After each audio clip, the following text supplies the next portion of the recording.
തമ്പുരാട്ടിയുടെ മുമ്പില് ഞാൻ തോറ്റിരിക്കണം. മാപ്പ.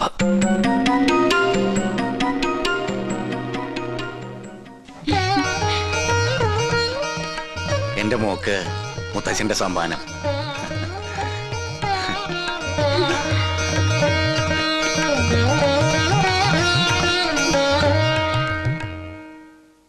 വിനാശകാലേ വിപരീത ബുദ്ധി. ആ കുട്ടിയോട് മത്സരിക്കണ്ടെന്ന് പച്ച മലയാളത്തിൽ ഞാൻ പറഞ്ഞതല്ലേ? ഇപ്പൊ നാണം കിട്ടില്ലേ? വാചകടിയൊക്കെ കേട്ടപ്പോ നോന്നിരിച്ചു. ഇയാളെ സംഗീതം അങ്ങോട്ട് അരച്ച് കളിക്കി കുടിച്ചിരിക്കണം. ആര്? അയാളെ വിളിച്ചത്. അപ്പൊ അയാളെ വിളിക്കൂ. ഇയാള് ചെയ്യണ ഒരു കർമ്മവും വിജയിക്കില്ല. ഇതോടെ ബോധ്യായില്ലോ. നോമൊക്കെയാണ് ഇപ്പൊ തന്നെ കെട്ടുംപാടോ മുറുക്കി സ്ഥലം വിട്ടേനെ. അറിയോ എനിക്ക്? ഞാൻ തോറ്റതല്ല, പിന്നെ തോറ്റു കൊടുത്തതാ. തുടർന്ന് പാടാൻ എനിക്ക് അറിയാമല്ലഞ്ഞിട്ടല്ല. പിന്നെന്തേ പാടാഞ്ഞത്? പിന്നെ ഞാൻ വേണ്ടെന്ന് വെച്ചു. അതാ പറഞ്ഞത് പാടാൻ അറിയില്ലാന്ന്. ഇയാൾക്ക് ഇപ്പൊ എന്താ വേണ്ടത്? വീണെടുത്ത് കിടന്ന് ഉരുളരുത്. ഗോപിക തമ്പുരാട്ടിയുടെ സംഗീത ജ്ഞാനത്തിന് മുമ്പിൽ ഇയാൾ വെറും തൃണം. ഞാഞ്ഞൂൽ. ആര്? അയാളെ വിളിച്ചത്. അപ്പൊ അയാളെ വിളിക്കൂ. ഞാഞ്ഞൂൽ. ആ കുട്ടി പാടി നിർത്തിയെടുത്തുനിന്ന് ഞാൻ തുടങ്ങാം.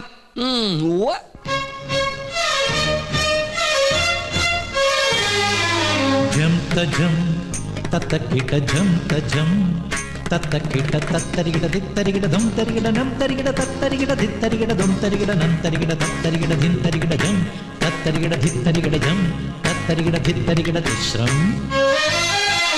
കരളിനെഴുമനാദി ജന്മ കർമ്മഗതീരാർദ്രമായി പെയ്യും അമൃതരാഗസാരമൊഴുകിടുന്നതിവിടെ സ്വർഗപാരിജാതമിവിടെ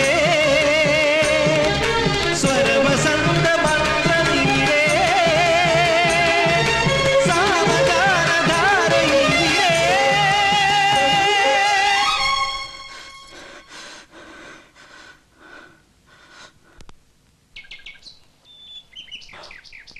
ഉണ്ണികൃഷ്ണ, ഞാൻ എന്താണോ ഇപ്പൊ കേട്ടത്?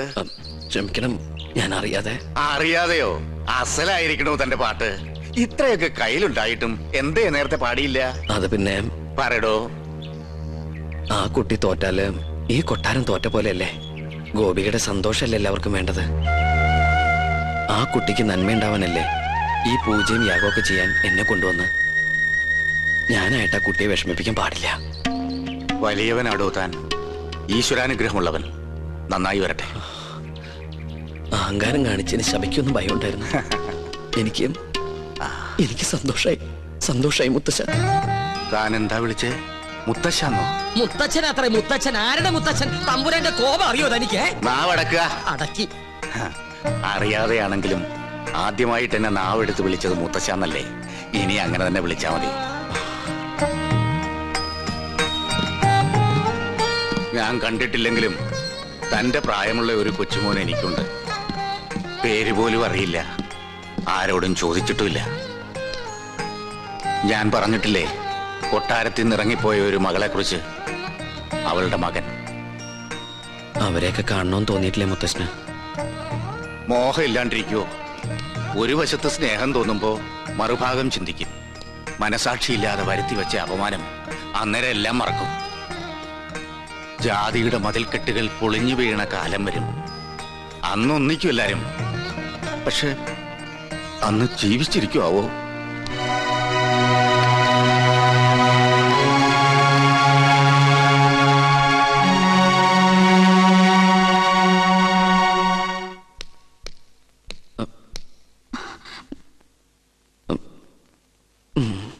നിൽക്കൂ. ശാസിക്കാനോ ശിക്ഷിക്കാനോ ആരും ഇതുവരെ തയ്യാറായിട്ടില്ല. എതിർത്ത് തോൽപ്പിക്കാനും ആരും ഉണ്ടായിരുന്നില്ല. അതുകൊണ്ട് ആത്മവിശ്വാസം അഹങ്കാരം കൂടിപ്പോയി. മാപ്പോ? തമ്പുരാട്ടിക്കുട്ടി എന്തായി പറയണേ? മുത്തശ്ശനും അച്ഛൻ തമ്പുരാനെ കേട്ടാ എന്റെ സ്ഥാനം പടിക്ക് പുറത്താ. ഇല്ല, അർഹതയുള്ളവരെ ഈ ഉദയപുരം കൊട്ടാരം എന്ന് സ്വീകരിച്ചിട്ടേ ഉള്ളൂ.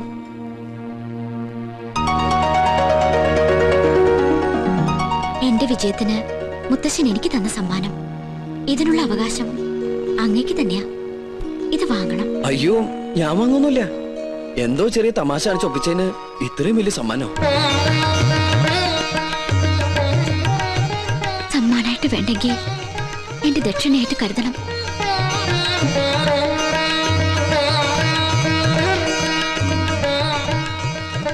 സുലൈമാനെ, ആ കയ്യെന്ന് കാണിച്ച്. എന്റെ ഒന്നുമില്ല. ഇത് ഇളയ തമ്പുരാട്ടി മുട്ടുകുത്തിച്ചതിന്. ഇനി കയ്യാൻ എടുത്തോട്ടെ. ശാപം.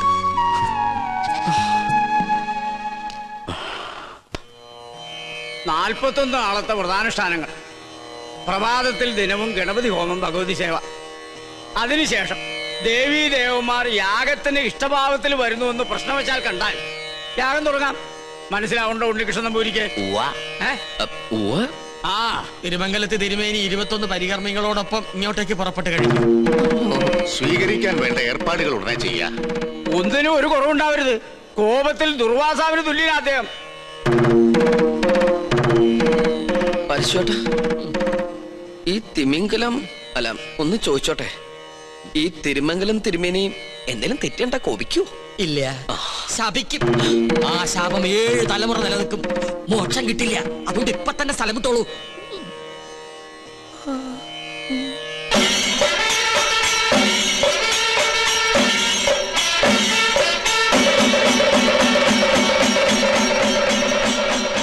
യാഗഫലം വേണ്ടത് ഈ കുട്ടിക്കാണല്ലേ? അതെ.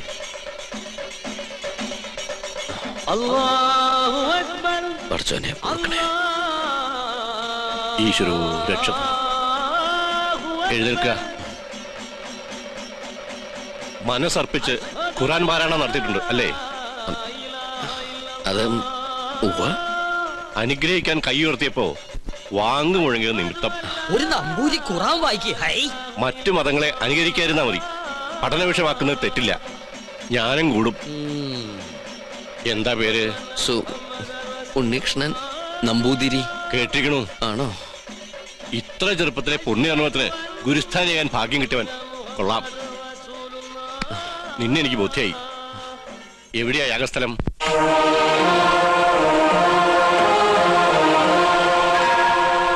അന്തരീക്ഷം തൃപ്തികരം.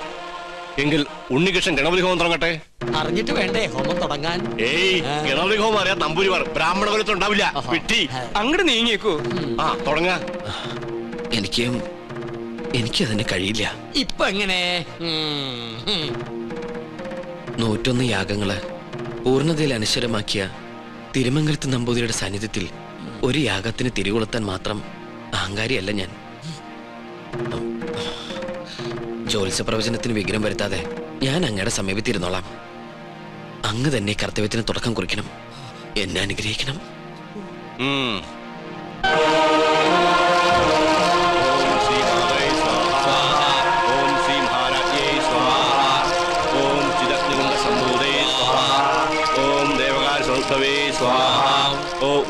സഹസ്രാവേ സ്വാഹ. ഓം ജിതഗ്രൂഢംബൂദേ സ്വാഹ.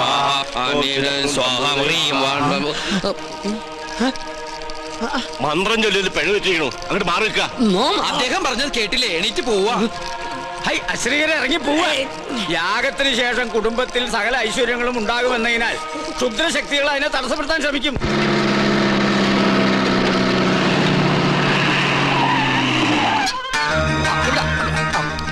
മൂസാക്കുട്ടി, ആറ്റുമ്പോൾ അവിടെ കൊണ്ട് മേയാൻ വിട്. അത് നോക്ക്. ഇതെന്താ തീയും പോയും കാണുന്നുണ്ടല്ലേ? വീടിന്റെ മുമ്പിലാണ് അടുക്കള. ചിലപ്പോ ഞമ്മള് വരുന്ന അറിഞ്ഞിട്ട് ബിരിയാണി വെക്കായിരിക്കും. എന്നിട്ട് ബിരിയാണി ചെമ്പ് കാണില്ലല്ലോ. നെയ്യുടെ മണമുണ്ട്. ഓം ശ്രീ മാതൈ സ്വാഹ. ഓം ശ്രീ മഹാരാജ്ഞേ കോഴി സംഭൂതൈ സ്വാഹ. അങ്ങോട്ട് ചെല്ല. ഓം ദേവകാൽ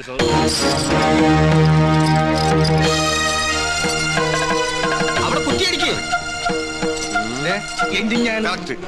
ഇത് തേക്കാണ്. എന്തായി കാണിക്കണേ?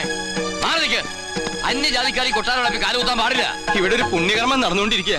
കോടതി വിധി പ്രകാരം ഞങ്ങളുടെ മാളത്താത്ത കിട്ടിയ സ്ഥലത്ത് കാലുകുത്താൻ ആരുടെ സമ്മതം ആവശ്യമില്ല. അളന്ന് തിരിക്കാനായിട്ടാണ് ഞങ്ങൾ വന്നത്. അളന്ന് മുറിക്കലും കുടിയേറലും ഒക്കെ യാഗം കഴിഞ്ഞിട്ട് മതി, അല്ലാതെ സമ്മതിക്കില്ല. കോടതി ഉത്തരവാണ്. വെറുതെ തടസ്സം നിന്ന് അകത്ത് പോകണ്ട. ഈ അളക്കടാ. ഇവരെ പിടിച്ച് പുറത്താക്കടാ.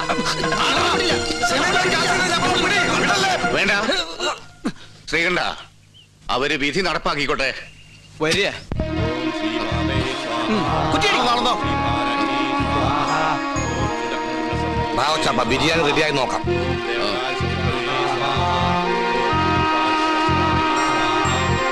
ഒന്ന് യൂറിൻ പാസ് ചെയ്തിട്ടു വരാം.